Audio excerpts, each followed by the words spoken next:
Copa আমেরিকায় made life স্টেডিয়ামে বসে আর্জেন্টিনার ম্যাচ উপভোগ করেছেন জনপ্রিয় দুই অভিনেত্রী মেহেজাবিন চৌধুরী ও তাসনিয়া ফারিন। দুজনেরই পছন্দের দল আর্জেন্টিনা। প্রিয় দল ম্যাচ জেতায় ভীষণ উচ্ছ্বাসিত তারা। বুধবার সকালে মেহেজাবিন ফারিনের ভেরিফাইড ফেসবুক পোস্ট থেকে এই তথ্য জানা যায়। স্টেডিয়ামের গ্যালারিতে বসে খেলা দেখার বেশ কয়েকটি ছবিও শেয়ার করেছেন তারা।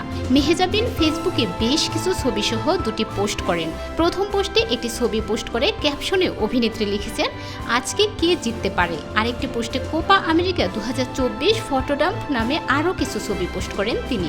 ছবিতে ভিন্ন লোকে ভক্ত অনুরাগীদের মাঝে ধরা দিয়েছেন মেহেজাবিন। এ সময় অভিনেত্রীর পরনে ছিল আর্জেন্টিনার জার্সি, চোখে কালো চশমা আর হাতে ঘড়ি। তার মিষ্টি হাসি যেন আর্জেন্টিনা ভক্তদের হৃদয়ে ঝড় তুলেছে। অন্যদিকে ফারিনও গ্যালারির কয়েকটি ছবি শেয়ার করে উচ্ছ্বাস প্রকাশ করেছেন।